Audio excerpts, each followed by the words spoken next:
Okay, everybody, now that we've practiced drawing some organic and geometric shapes, and now that we know what both of those words mean, we are going to practice using some of those shapes to create an art project.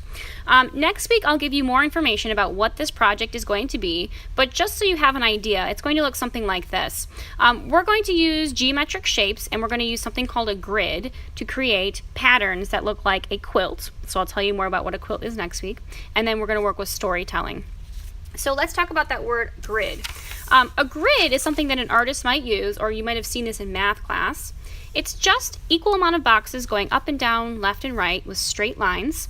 And inside of this grid, we can create patterns. So we are going to use only geometric shapes today, shapes that have points, sides, and angles, and not organic shapes to create our patterns.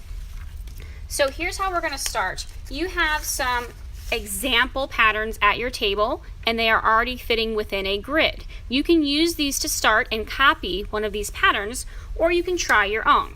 So here's how I'll start to copy my pattern. I'm going to use markers only for this project, and I have my pattern right here and my grid. So this is one whole grid, this is a second grid. I'm going to start only on this top one. So if I want to copy this pattern right here, it looks like the first box is a geometric shape, it's a square, and it's purple. So I will use my marker to outline the box and color it only purple. I really want to make sure I get rid of all those white spaces so that it's nice and neat and complete and done. Okay, next box.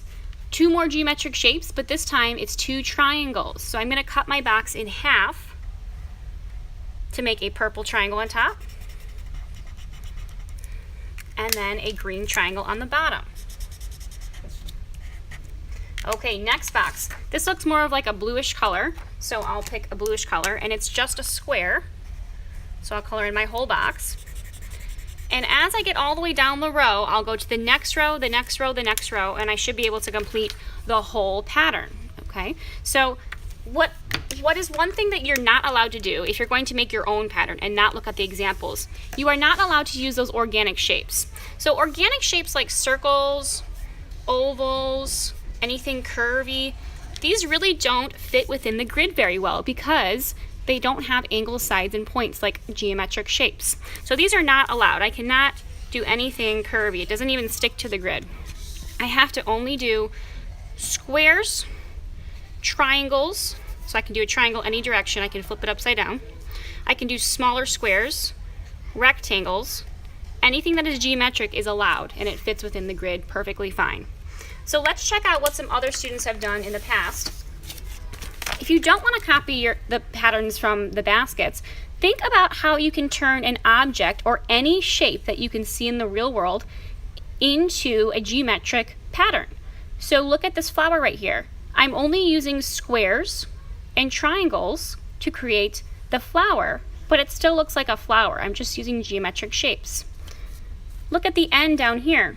I decided to make a letter by only using boxes and triangles, so that's totally fine too. Look at this person from last year. They used triangles and squares to create a dog, a cat, an apple, and a flower. So try and think about your own designs as you start to create these grid patterns. You can start with a pattern that already exists in your basket, but I want you to get more creative as you get more comfortable and use your geometric shapes to create your own designs. So these are kind of reminding me of if you ever look at a video game like Minecraft or something that has pixel art, they use boxes and geometric shapes to make their objects. So that's the style that we're working towards for this project. So you're gonna create 4 in the end, and later we'll talk about how we're gonna make some storytelling in the middle and what a quilt actually is. So just start with 1, and then if you finish today, you can make more patterns because we'll use them all next week for our project.